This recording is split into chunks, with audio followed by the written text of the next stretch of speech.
sounds corny. You broke my heart, and I'm too old for that shit. Yeah, well, James Gandolfini broke my heart when his heart broke physically in Rome at the preposterously young age of 51. For those of you who listen to this show that don't know, I've been making Tony Soprano homage videos for YouTube since February 5th, 2008. A bunch of them went viral, which means nothing anymore. I have since unofficially retired the attention-getting Soprano impression, not because James Gandolfini died, or the fact that The Sopranos ended in 2007. No, the real reason is it hurts too much to channel Big Jim anymore. I still mourn his loss. He was one of my top 5 favorite actors. And no, I never met the man personally, but I have dined and even worked with several of Gandolfini's castmates from The Sopranos. I even heard that he not only knew about my impression, but may have even gotten a kick out of it. But that has never been officially confirmed, just rumors. Enough Said is a very charming, very unusual, somewhat painful romantic comedy, which prominently features James Gandolfini's last starring filmic role. He is paired divinely with the great Julia Louis-Dreyfus, who just so happened to be my biggest celebrity crush before Edie Falco came along in The Sopranos. I've seen this film thrice now, and it's not even a game changer. It's very simple and subdued, at times somber and totally awkward. But it is such a powerful thing to see James not as larger-than-life conflicted mob boss Anthony Soprano, but merely as a divorced, bearded schlub Named Albert. A TV curator who hoards toothbrushes and half bottles of mouthwash. As he fights the father and daughter he's losing the fashion school and withstands an ex-wife/horrendous poet. Played by the exquisite Catherine Keener, who is utterly repulsed by him and has no problems letting her feelings known verbally to strangers. She then turns into makeshift friends. But I'm not here to give away the story. I'm here to tell you that this is a film about middle-aged people trying to date and find love again. And this is the film's greatest strength, I feel. Unlike my whippersnapper co-hosts here on The Cutting Room, I'm going to be 44 this August, and I can't even fucking imagine being single again. And we should talk about this, fellas. That's not to say I don't have a way with the ladies. I do. But to compromise my quirks, my tastes, my desires, and my personality traits, flawed or otherwise, for a new woman I'm trying to bed, just seems terrifying. Especially if she, too, is in her 40s. I know hot women in their 40s. They know exactly what they want out of life. And like masseuse Eva, Louis-Dreyfus's character, they might even be a mother who has done her time raising shit machines and now wants a little me-time payback. So thank Christ for Big Jim and Julia, brought together by writer-director Nicole Holofcener. Their chemistry astounds, and frankly, Louis-Dreyfus has never been sexier to me. She is such a little goober in this thing. Her funny faces alone that she makes when faced with grave discomposure at seemingly every turn is priceless. And what can I say about James Gandolfini? When he first comes on screen, you think, holy shit, that's Tony Soprano with a big old bushy beard and mustache. And then a few seconds later, you think, oh my God, James Gandolfini is dead. And this will probably be his last great role. And then you just see Albert, with all his baggage, and all his sadness, and all his desire to do good and be with Julia, and all his giant t-shirts and pajama bottoms and general discomforts. And you get really torn up, because that was the kind of actor he was. He vanishes right before your eyes into the guys he played. He was our blue-collar boy, our everyman, and he was also a world-famous mafia don, and an evidently tortured artist at times, and a great humanitarian. If you ever have the chance to witness HBO's tribute documentary to this man, and you see how injured veterans of the war in Iraq revere him, and how he changed their lives, you might find yourself wishing more than ever that he was not truly gone. As for Albert and Eva in Enough Said, they are real enough to me that I'm going to pretend they actually exist, and I'm rooting for them. Oh boy, thanks a lot, Max. I got a little choked up there just, with my memories of this guy. And what is so apparent in Enough Said is the tremendous range that he has as an actor, the tremendous heart that he has as an actor. And a lot of times, as we all know, actors can get bogged down to just being this popular character that they played on television for such a long period of time. And I think that a lot of people out there, unfortunately, I don't want to say unfortunately, but they, they'll always remember him just as Tony Soprano. And, Max, I'd love to take, and with Joe and Billy as well, just a moment or two to really talk about, the tremendous range he's had as an actor and some of his other roles in other films throughout his career where he's just absolutely incredible. He's not Tony Soprano in life or as an actor. He's played, one of my favorite, right off the top of my head, two of my favorite performances from Gandolfini is in 95's Barry Sonnenfeld film Get Shorty, where he kind of plays this hillbilly-ish stuntman turned bodyguard for Delroy Lindo. He's really, really awesome in that. And opposite Robert Redford in The Last Castle, he is a frightening human being in this movie, Max. A man that will be missed. There's so much we're going to say about this great guy. When? Evidently not right now. Well, yeah, here's the thing, especially with, the Soprano character, and I don't know if Billy's seen The Sopranos, but we know Joe's feelings about The Sopranos. But Tony was a homicidal dude. He did some very, very terrible, terrible things. He lied and he cheated and he stole and, he did a lot of bad things. But somehow, some way, he set the bar for the anti-hero in television. Absolutely. All of these other shows that have sprung since Sopranos, come on. Yeah, Breaking Bad, Sons of Anarchy, all of them. But the Shield, the Shield is, Michael Chiklis is at times 10 times worse than Tony Soprano will ever be, and he carries a badge, and yet you find yourself, a part of this character's life, and rooting for them at times.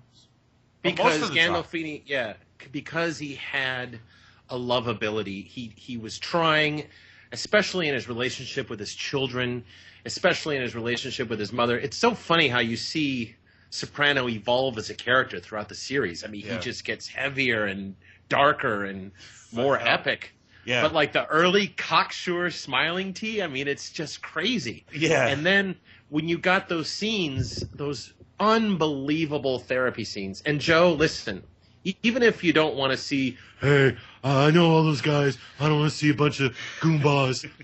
Forget all the goombas. If you want to just see great therapy scenes where you've got this guy breaking down before this very strong, sexy woman who's wearing a business outfit and glasses, and if you want to see his darkest hours when he's on the chair going deep with his shit, that's some of the best stuff I think anyone has ever performed. It's gifted, man. It's just it's intense. This man is intense, and this role here in Enough Said is. Listen, I could, in some ways relate to Albert. I'm a tall, overweight guy who's got his. It's true. I can see it. And I'm single. I really if there's a hero for me out there, guys, it's Albert. And Enough Said. Quite honestly, Hey Tom, that's a really great point, isn't it? Yeah. Well, can you grow facial hair? I do. I can. Yeah, I guess if I wanted to. I don't. I try to shave once a week, every few days. I'll let it grow out. I'll do the scruff thing. But I don't want to make this about me right now, Max. I really want to make this about James Gandolfini. And Enough Said. With plenty of time for me tonight, dude, without a doubt. But I do relate to Albert, and it drew me closer to this movie because, these romantic comedies, they pop out at us 2 or 3 times a month. And, the only thing that you could hope for is good acting and a somewhat decent story, because these are basically popcorn movies for couples or for for women, But this one is pretty good, Joe. Yeah, well, I thought it was look, I think that probably the strongest part about this is exactly what you guys have already said. The acting is really great. It's really nice. Yes. It's really nice to watch these two work together. Right.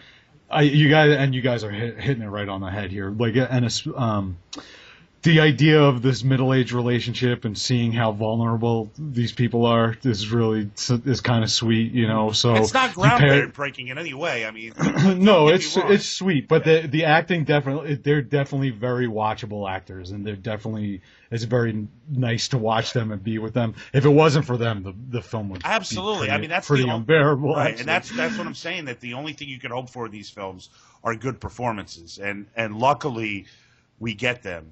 With Dreyfus and Gandolfini, and their supporting cast does a really good job. and Catherine Keener too, but she's always good. I mean, she's just my God. You know what? I was watching Bad Grandpa this past week. Yes, and I had no idea she's the dead wife.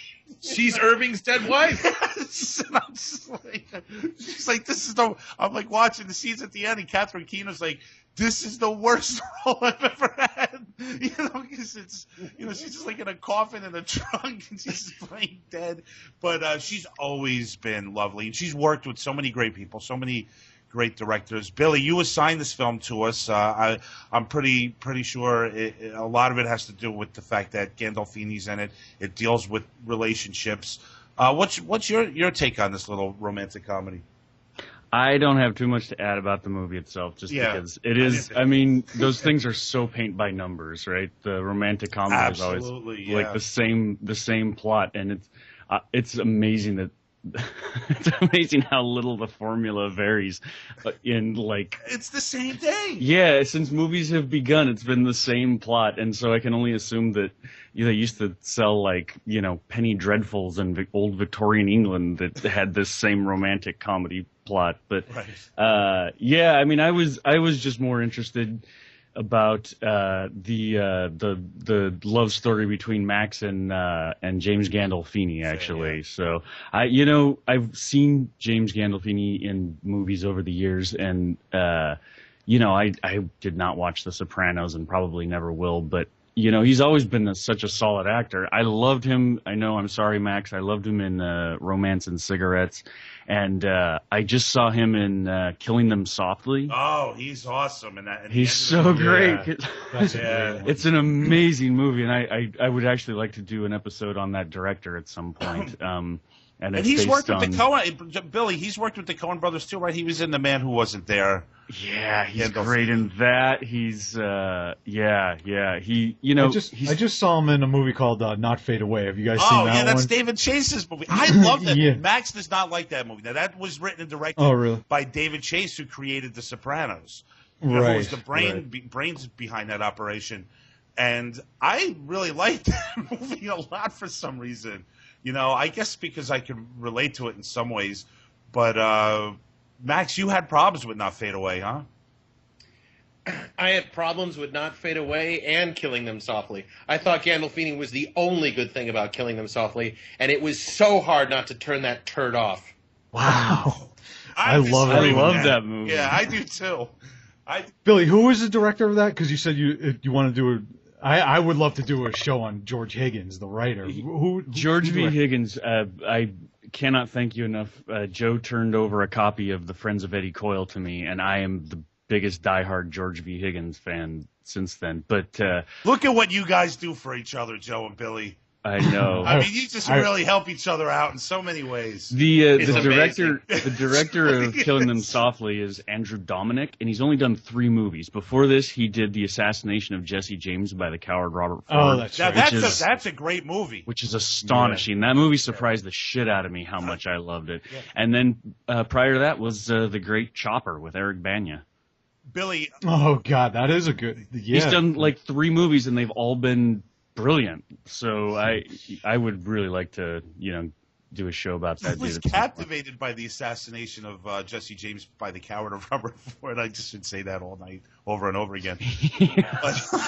But I watched it like almost like Billy over a weekend. I watched it like 3 times. It did. I just about like as soon as it was over, I sat there and I almost just put it right back on and played it again. That's what I did, and it's such a hypnotic movie, man. It's one of the most amazing westerns ever made, and I'm just so surprised that it did not, like, you know, it hasn't made more waves. Like, you don't really hear people talk about it too much, I don't feel like, you know? Right. Well, it was lauded when it came out. It's got a cult following. It really does. Yeah. It was acclaimed too. It was critically acclaimed. Huh. Pretty sure. I know a guy who, a former guest of ours, Pat Healy, the actor Pat Healy, who's a really cool guy, is a huge fan of that film, and I know he's always posting stuff about screenings out in L.A. Like of this film, you know, for the cult followers of it and stuff, and it's definitely popular. I think, Joe, right, amongst, you know. I think so. I thought it was pretty big actually. I could be mistaken. I thought it was actually even nominated for an award, but I could be. Well, I don't know about that. I mean, I was blown away by Casey Affleck. He's great. So totally that character. He's great. Like, he's such a creep in that movie, and like, you know, and it was crazy too because I was really enjoying the movie, but then as you get toward the end, you realize there's a whole other dimension to this movie going on, you know, and it just leaves you. Like, you think about it more afterward than even while you're watching it, you know, which is kind of the mark of a great film. So, but yeah, going back to the Gandolfini thing, I'm surprised. How did Max we get from enough said? I know. With everybody. We're like we just went through a labyrinth of cinema right there. That was amazing. That's great. That's how we roll here, man. We'll pop back out somewhere. Billy, go back. Actually, the assassination of Jesse James is a great Valentine's Day movie because that's also one of the most fucked up love stories I've ever seen. Max, can you explain a little bit why exactly you stopped this doing Gandolfini and Soprano? Because you mentioned it in your review. You were on Opie and Anthony, like before Gandolfini did it. I think you were doing Gandolfini the day after the day he died. Well, they called you. Well, they called you up, and you were on the show before he died, and then like two or 3 weeks later, he was doing the Soprano. He was doing Soprano, but when he went on, I believe if my memory serves me correctly, he went on Max went on Opie and Anthony and he was just doing Jim. I think, right? You were just doing James Gandolfini. Oh, yeah. He's like, I'm dead.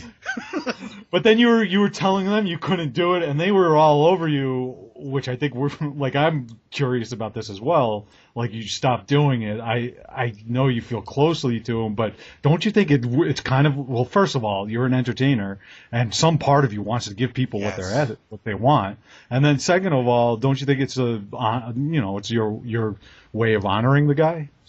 There's a bunch of questions in there. Yeah. Just pick one and go with it. Yeah. The prosecutor will now let the witness reply. I'm the one in the kangaroo court. I'm running this kangaroo court. Worst press conference ever. No, I was on the Opie and Anthony show as a guest, a phone-in guest, twice. But the first time, I couldn't believe, because I didn't know what was happening. It just all blew up. They talked about my shit for 40 minutes, and they were playing audio clips of the videos. Right. And I don't listen to Opie and Anthony, and I listen to them occasionally now. But you're a diehard. Can we say that you're a diehard Stern fan? He's a Stern guy. Yes. Is that bad to say, man? Are you willing to own up to that? I am, but I started listening to Howard in 1991, and I've listened to him every day since then. And I pay for a serious subscription. Now, the fact that you don't listen to Opie and Anthony, is it because of your loyalty to Stern? Not at all. In fact, I have enjoyed lots of Opie and Anthony since I discovered them. And, depending on which guests they have on or whatever, I've listened to them a lot because they're also on Sirius. Oddly enough, they have this, I can't tell, but they do have a feud, I guess. Not a feud, but, they make fun of Howard all the time, and I find it really funny. Because Howard doesn't make fun of himself nearly as much. I mean, he puts himself down. He's very self-deprecating, but he doesn't satirize himself like these guys do. In fact, Anthony does an impression of Howard that's hilarious. So they had me on the show after they played all the clips, and I was on there for another good 40 minutes. And then after Gandolfini died, they called me. And I got to tell you, fellas, I really, really felt bad about this. This was one of those way too soon type things. But I had taken an Ambien, and I cringe when I think about this because I was having a little trouble sleeping. I took an Ambien. My phone rings at 3 in the morning. It's one of their guys saying, "Hey, Max, can you come on and talk about Gandolfini?" And I know that they just want to hear the Gandolfini. They don't want to hear me. And And what happened? That was funny because they were just asking. They were like, "Whoa, who is that?" Like they wanted you to stay. And we had character. to reset. Yeah, and it's just like I came on, and they said, "Max," and I said, "Fucking dead, fucking died." And it was the night before that the man died, and it wasn't until hindsight. And all of a sudden, everything that I had built up on YouTube and everything else all went over to the Opie and Anthony crowd, which is amazing. They have been amazing. I mean, there's no reason for me to have, and I don't like Twitter, but there's no reason for me to have Twitter followers, but I have them because of the Opie and Anthony show. There's no reason for me to have so many people saying, "What the fuck? Just do Tony Soprano for the rest of your life." Yeah, but you stop guys, fucking around. you guys, I was doing Tony Soprano in 2008. We are in 2014 now. I'm not saying I'm an artist who evolves and did now. I'm just saying that I made so many of those videos and I did so much of the voice and the characterization. It just right now it's just like that's the reason I had to start a new YouTube channel because I couldn't fucking take it anymore. You got to get away from it, Max. Why? Because I love everyone James. was saying to. They're just I feel yelling like at I'm you in to the play the hits, like play Freebird. Yeah, I feel like I'm in the fucking coffin with the guy. I don't want to be there. I love the association, and it's a tremendous honor, but I don't know what else to do. So yeah. I will come back to it in some way that I feel is appropriate. But yeah, they're like, just do that forever. And I'm like, that just kind of feels weird. Because I was already kind of wrapping it up. No, but you know what? You should, you maybe not do it forever, but at least capitalize on some of the attention that is getting you, and hopefully, he gave him some. Dude, I made Soprano. what I felt the best Sopranos video I could have possibly made. This is where you get disappointed, Max, right? Because it didn't. It didn't go over. All due respect. Yeah, it didn't play. It didn't play as well as you thought it would. Well, not play as well, but it wasn't as popular as you thought it would be. You thought with the Opie and Anthony appearance, the death of Jim, and people who followed Max, who loved the Tony Soprano thing, they should have all came out and watched what Max was doing. If there was a time for them to really get behind Max's channeling, this was the time. And they didn't. And he was disappointed. Yeah, it just felt like... And now you're like, fuck it! Well, yeah. I mean, I don't know what I'm supposed to do. All due respect, I put my blood in that fucking thing. And it only has 10,000 views as of now. And if you look at the comments, I mean, there's not one negative comment. You know, and I don't know what else to do with it. And it was just like, I'm going to just put this away for now and walk away. And maybe I'll come back in some form. It's just, I don't know what else to do. Max, and does it bother you? Does it bother you that does it bother you that Tony Soprano video has the same amount of views as Joe and I's Crudes review? No, that's great. I think that's awesome, actually. I cry. Well, I do cry on that. Yeah, which obviously people, they were drawn to that. Which brings us to this. How come you didn't cry during your review, Max? So is it not is like enough time passed? I got a little choked up. I'll be honest with you, Max. I'm surprised you didn't. Because no, I did, and you know, it's so funny because Tom kept cracking my nuts that there's going to be tears. There's going to be tears, and I'm like, you know what? I cry way too fucking much on this show, because this show. I got to tell you, this is my only show right now. I don't know what the fuck is going on with Mimosa, but I love talking to you clowns. I love getting into shit. I know you're trying to restrict me and get into formats and all this and keep it. That's not what's going on, Max. I knew that's what's going on. Don't listen to that, Max. But I'm telling you, I think the great thing about this show, you know, you guys think, oh, we're not talking about fucking movies. No, we're talking about ourselves and how we identify with the films or don't. And, you know, you cut me off, Tom. I wanted to get into your shit. I asked you about growing a beard. I don't want to talk about me. Well, you know Joe, what? I did good there. The next question, I'm sure you have secret Skype meetings. I'm only kidding. I'm fucking kidding. And the next thing I wanted to ask secret Skype meetings. The next thing I wanted to ask was, hey, Tom, have you ever considered contact lenses? Why? What's wrong with my glasses? I don't mind wearing glasses. Then, Tom, I think you need different frames. Why? Oh, Tom, come on. Tom, What? you are a single man. You're 40, right? You just turned 40? You're You're now that guy. You're I'm now out. the 40-year-old single guy living with your pappy. Yeah. And the time has come for a makeover. And I have said it over and over and over, but you don't listen because you don't want to listen. What kind of a makeover? I'm saying let's get rid of the giant shirts. I don't think you're that fat. You keep saying you're fat, Oh, I'm but I don't think you're that fat. Joe, you saw him recently. How fat is he?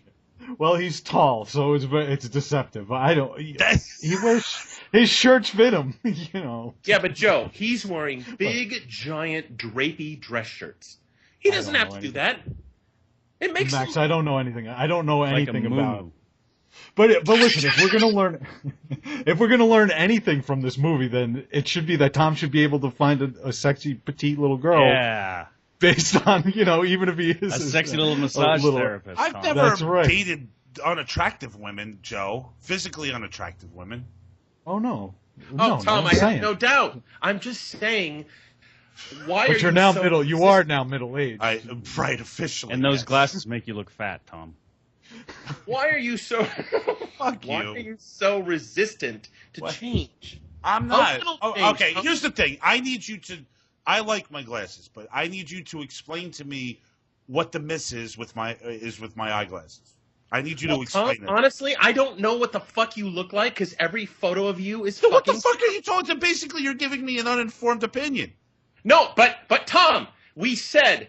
I asked you guys to send me fucking pictures of yourself. I didn't get one picture. You know what I got pictures? I got 48 pictures from Dave Pace of things that I will never understand. Oh boy. I didn't get any pictures of you clowns, and I'm sorry, Max. I've been meaning to do that. We will get them. We need to do. Yeah. and I'm telling you, Tom, Yeah. that every photo of you is terribly unflattering, and I don't think you're a bad-looking dude. Why is it unflattering? Why are we going to hear that? Because it's terrible. You got a picture of yourself with a Kurt Vonnegut book. You got a picture of yourself where the camera's looking upward, which is totally unflattering. There's other The pictures on there. the midget picture works on Facebook. The midget The one picture's with- a good picture. It is. But Tom, let me tell you something. It looks like How a about- production still from Where the Wild Things Are. Dude, you better calm down over there, Professor. Tom, Seriously, we got a long Listen way to- to go. Tom, listen to how Max is grilling. And then Tom. Rasa come in like the peanut he's gallery. right. But Tom, one word: sideburns, man, frames your face better. I'm telling you, I don't do sideburns well. They don't grow in the way it You never know, works out there's for me. no you because Tom, you are life serial, late at night incarnate. You don't want to change. You don't want to make amends. You just want to wear weird little glasses, no sideburns, big drapey shirts. You could do so much That's better. who I am, Max. What's wrong with that? It's like time. my shirts. Now you're a personality on a show, and it's time. All right, Max. We're talking. Listen. Hold on. I'm just gonna shift this slightly, Tom. I'm gonna come to your rescue right now. So we're talking about this in relation to Gandolfini and he was able to find a hot girl when he's middle aged. He's overweight, obviously, but he can't. He's a dude who can't change. Now I'm gonna just change that and slightly shift the emphasis here. Max, you're not exactly like the picture of health, right? Like physical fitness. Like you're not some middle-aged Adonis, correct? Is that fair to say? My God, no! I'm a fucking hideous. So okay, so now he got divorced. So he got divorced from his wife because she couldn't deal with him physically. Like I guess it's hinted at that she was a lesbian in the movie. Now does your wife have trouble with your appearance or anything like that? Does she ever say, listen? But Joe, you've seen me. Does she say she tells you not to eat stuff and tells you she's going to put you on Weight Watchers? No. But Joe, I took this. I'm still on this. Well, it's coming to an end. But a 30-day break from drinking. I've lost a lot of weight in my face. I work out all the time. I'm doing Pilates. I get facials. God forbid. Now your wife drags you to this stuff. No, right? I do it voluntarily because I'm like, hey, you know what? I am an ugly motherfucker. I have a horrifying caveman face. I have deep-set eyes. I know all of my imperfections. I have and Nicole, and your wife is attractive. I mean, she's definitely keeps herself fit. Beautiful. Oh, she works out 7 days a week, and I say to her, "Are you attracted to me? Yes, I'm still attracted to you, but you could stand to do this or that." But I listen because I want to be attractive to her. And I'm saying, Tom, you're not an ugly fat guy. And I feel like you cashed in your chips. I have not cashed in my chips. I feel you know what? Here's the thing, Joe, Billy. I was starting to feel pretty good this week, and now I come on with this fucking guy, and he brings me down. He's telling me I'm cashing it in. It's the furthest thing from the truth. I love that you're only listening to the negative shit and not the positive things. I'm like, I got midgets running around. I'm feeling pretty good. He's not a midget. He's a dwarf. I'm like, I watch enough Said. I'm like, maybe there's some, there's definitely some hope for me. Things aren't over. This isn't the end. This could be a great decade. I did say after watching, Max actually inspired me enough. I made a phone call to my brother Jeff. We were talking, or we were text messaging. I shouldn't say phone call. We were text messaging, and we have finally decided to get back together and do some writing and write a short film that we're gonna make. We're gonna do it. My off Mondays from the cutting room. He's coming over. We're gonna start writing. We're gonna create something, and we're gonna get it done. And I was inspired by that. But now he comes on here. He's telling me, now I'm gonna be staring in the mirror all night. You're full of shit. You know what? This is so ridiculous. I am telling you good things. I'm telling you how much potential you have. I'm telling you that it's great that you're getting together and making a short film and doing something besides watching TV, doing this show. I don't watch TV. What? Tom, did you complete his assignment? Last time he assigned you a. Don't worry about assignments right now. We're not talking about assignments. You know what? Forget it. I'm not going to try to help you anymore because you have so much potential and all you hear is the negative shit. You don't have to be the schlubby guy. I mean, buy a black fucking T-shirt. You'd look great in it. I don't like wearing T-shirts. Why? Because you feel insecure in them? I don't feel comfortable in them. I don't. I feel heavy. I feel fat. Like I don't feel good in T-shirts. All right, Tom. So you're into the dress shirts. That's great. Would you consider maybe a blazer over the Yes, jacket? absolutely. Okay. I have suit jackets. I'll put them on sometimes. Absolutely. Maybe put a little product in your hair. I do put product in my hair. What do you put? Mousse or gel? I use a product called Jesus Christ. Tom, All right. Tom, I would like to remind you that you're getting all this from a man who's on day 29 of a 30 boozeless day experience. So keep it in perspective. Hey, listen, guys. Have you ever heard Max so grouchy in all of his life? The man is an alcoholic, desperate for a drink right now. I do want to say this though.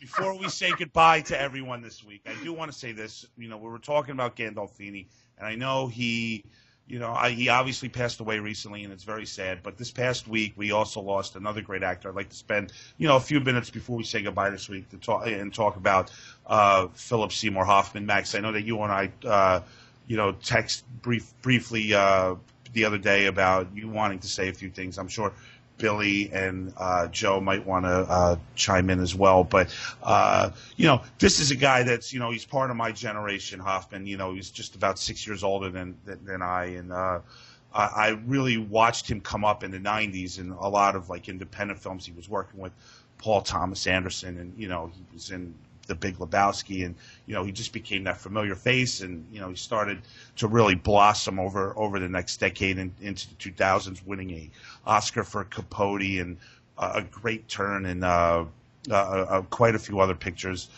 Guys, this is a dude that's going to be missed. He unfortunately had an addiction. He overdosed on heroin, and it's really a sad thing to hear. Max, what are your thoughts on Mr. Philip Seymour Hoffman and his passing? Well, I got a text from an ex-girlfriend, Seymour Hoffman, devastated. I'm like, what the fuck are you talking about? And I was cleaning underneath my mattress yesterday, sweeping under the bed, and she goes, honey, ... he died of a drug overdose. I'm like, what? Listen, this was an extraordinary actor. I loved this guy. I thought he was so brilliant. My favorite performance of his is Happiness, and I can't pronounce it, Joe. What is it, Joe? Sindo... Oh, God, no, Billy? Sindo Chin, no, New York, whatever the fuck that is. Synecdoche. Synecdoche, New Yes. York. That film killed me. Yeah.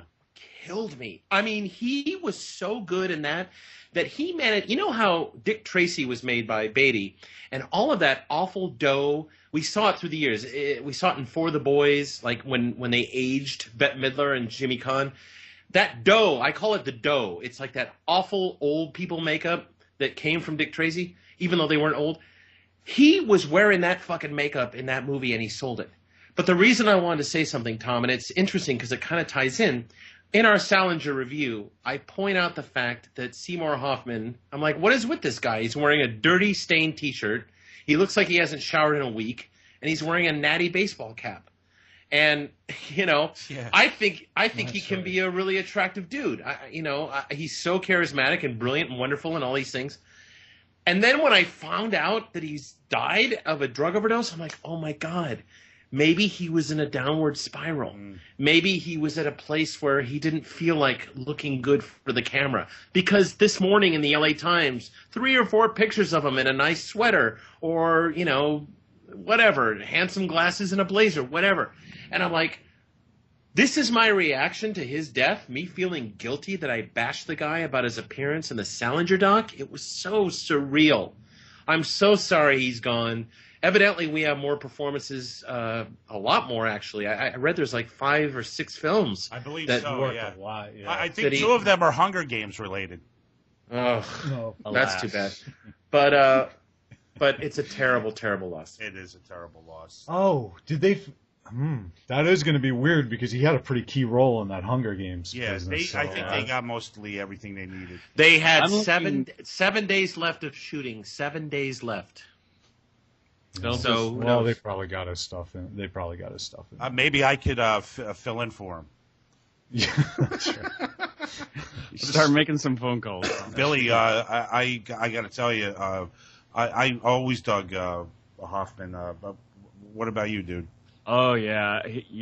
I mean, I not only did I completely not see this coming, he's one of those actors that I genuinely You like kind watching? of go, fuck, man, he's so good in everything that he does, Right, right. I just saw The Master when it came out, and he was, really good in that.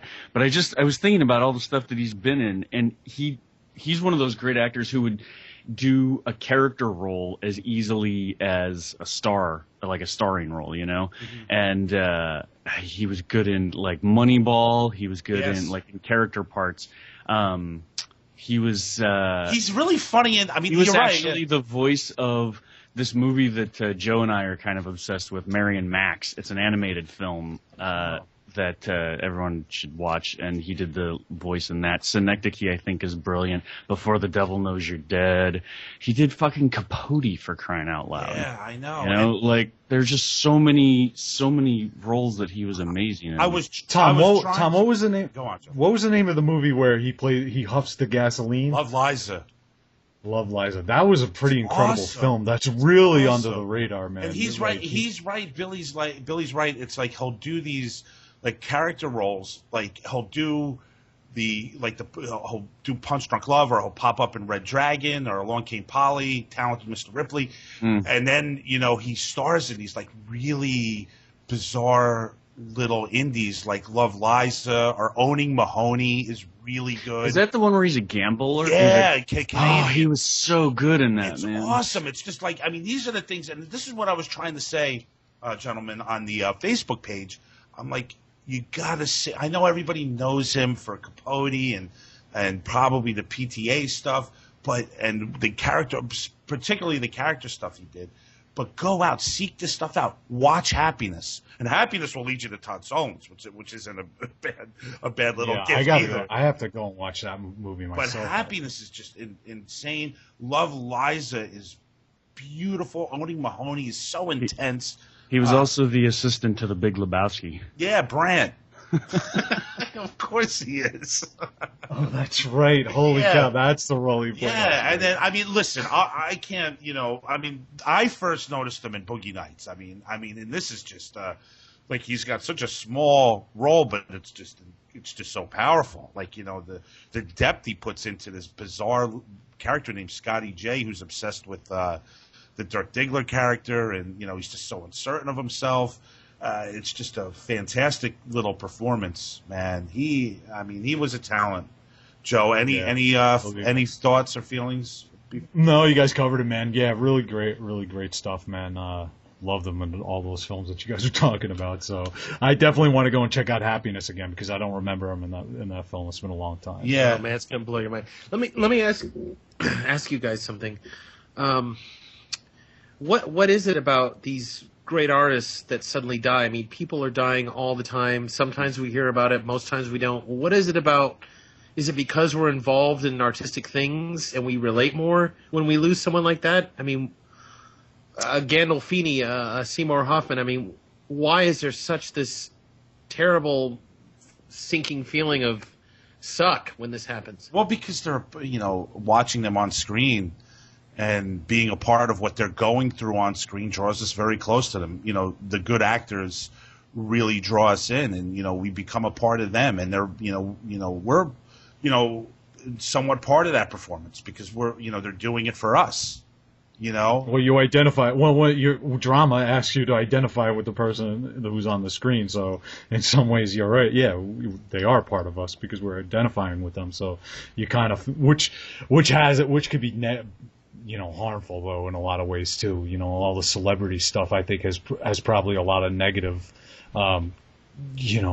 connotations or whatever to it, because you start thinking that these people and we actually don't know them, but you feel like them, and that's why we kind of mourn the losses a little heavier than we would on some other kind of public figure. Yeah. Sadness, man. Hey, I'll tell you what, we'll dedicate the show to not only James Gandolfini, but Philip Seymour Hoffman. Guys, I want to thank you very much for talking tonight, talking about Enough Said, talking about Gandolfini, talking about Hoffman, and so many other films tonight. You all did a great job.